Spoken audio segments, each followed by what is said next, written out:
Hi, this is Tiffany Panhuis with Coldwell Banker King Thompson, and the Panhuis part of the Panhuis Belcher Real Estate Group.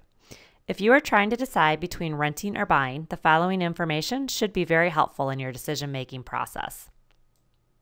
Let's see where prices are headed.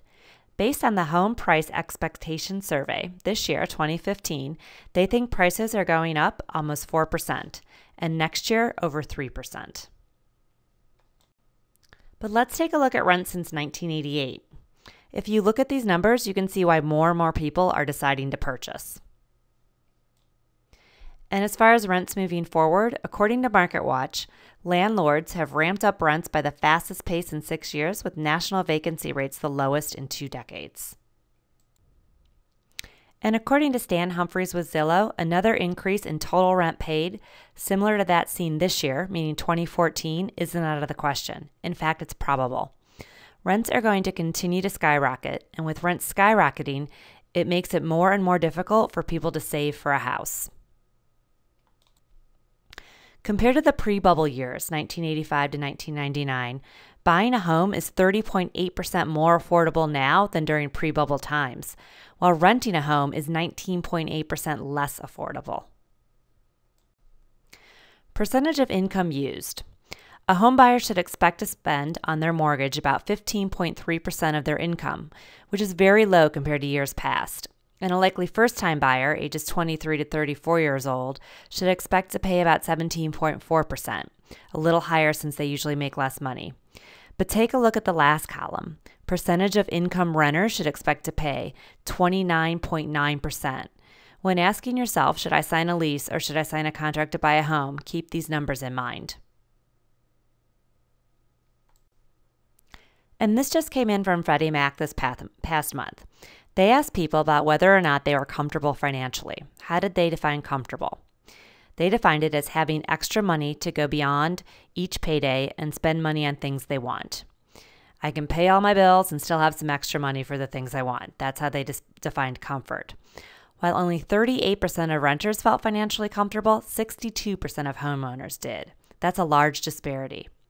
Sometimes people say they don't want to be in a mortgage because they don't want to feel trapped in a mortgage. But when you look at this, it seems it's just the opposite. The people who feel less trapped and are more financially comfortable are the homeowners. Now let's take a look at mortgage interest rates. So on the left, we can see where rates were in 2014. But as the economy improves, we are going to see them slowly rise and rise to a point that is almost a full percentage point higher than they are right now by the end of 2015. And it isn't just Freddie Mac that is saying this. Here's a slide that's made up with not just Freddie Mac, but also includes Fannie Mae, Mortgage Bankers Association, and the National Association of Realtors. What their projections are for the next 4 quarters. So you can see if we combine the 4 major entities that are projecting forward movement on interest rates, they all believe that interest rates are going to be almost a point higher on average at this time next year. What does this mean? Well, it means the buyer's purchasing power is going to be affected as interest rates go up. Here's an example. Let's look at buyer's purchasing power as rates go up. If someone wants to lock in a payment somewhere around $1,850 to $1,875 per month, we can see as interest rates go up a percentage point, the buyer's purchasing power for around the same payment goes down, in this case from $400,000 to $360,000 to keep principal and interest payment about the same. With a 30-year fixed rate mortgage, you'll have the certainty and stability of knowing what your mortgage payment will be for the next 30 years, unlike rents, which will continue to rise over the next 3 decades, according to Christina Boyle with Freddie Mac. Let's take a look at a $300,000 property today. If we assume that prices will rise by about 4%, that house will soon be worth $312,000. Then if we assume that interest rates go up about a point from 4% to 5%, take a look at your monthly difference in payment, $242.63. Multiply that by 12, and that's your annual difference for waiting. Hopefully you found this information helpful in your decision-making process.